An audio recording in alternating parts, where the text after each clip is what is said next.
Plastic ಮುಕ್ತ ಗ್ರಾಮ ಪಂಚಾಯಿತಿ ಮಾಡಲು ಪಣತೊಟ್ಟ ಗೌರಸಮುದ್ರ ಗ್ರಾಮ ಪಂಚಾಯಿತಿ ಅಧಿಕಾರಿಗಳು ಇಡೀ ಗ್ರಾಮದಲ್ಲಿ ಸ್ವಚ್ಛತೆಗೆ ಹೆಚ್ಚಿನ ಆದ್ಯತೆ ನೀಡುವ ಮೂಲಕ ಮಾದರಿಯಾಗಿದ್ದಾರೆ. ಹೌದು, ಇಡೀ ತಾಲೂಕಿನಲ್ಲಿ ಇತಿಹಾಸ ಪ್ರಸಿದ್ಧ ದೇವಾಲಯ ಹೊಂದಿರುವ ಶ್ರೀ ಗೌರಸಮುದ್ರ ಮಾರಮ್ಮ ದೇವಿ ನೆಲೆಸಿರುವ ಗ್ರಾಮದಲ್ಲಿ ಮೊದಲ ಆದ್ಯತೆಯಾಗಿ ತ್ಯಾಜ್ಯ ಮುಕ್ತ ಗ್ರಾಮವನ್ನಾಗಿ ಮಾಡಲು ಪಣ ತೊಟ್ಟಿದ್ದಾರೆ.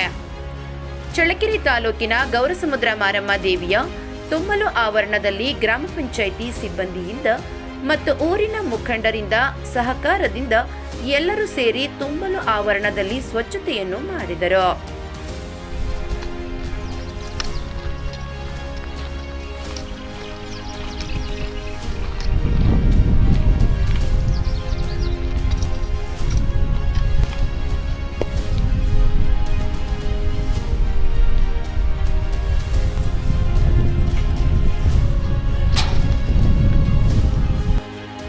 ಈ ಸಂದರ್ಭದಲ್ಲಿ ಗ್ರಾಮ ಪಂಚಾಯಿತಿ ಅಧ್ಯಕ್ಷ ಎಂ ಓಬಣ್ಣ, ಗ್ರಾಮ ಪಂಚಾಯಿತಿ ಸದಸ್ಯ ಟಿ ಶಶಿಕುಮಾರ್ ಮತ್ತು ಊರಿನ ಮುಖಂಡರಾದ ವಕೀಲರಾದ ಎಂ ಚಂದ್ರಣ್ಣ, ಮಾಜಿ ಗ್ರಾಮ ಪಂಚಾಯಿತಿ ಸದಸ್ಯ ಮಲ್ಲೇಶಿ ಹಾಗೂ ಗ್ರಾಮ ಪಂಚಾಯಿತಿ ಅಭಿವೃದ್ಧಿ ಅಧಿಕಾರಿಗಳು, ಇತರೆ ಗ್ರಾಮಸ್ಥರು ಮತ್ತು ಸಿಬ್ಬಂದಿ ವರ್ಗದವರು ಈ ಕಾರ್ಯಕ್ರಮದಲ್ಲಿ ಪಾಲ್ಗೊಂಡಿದ್ದರು.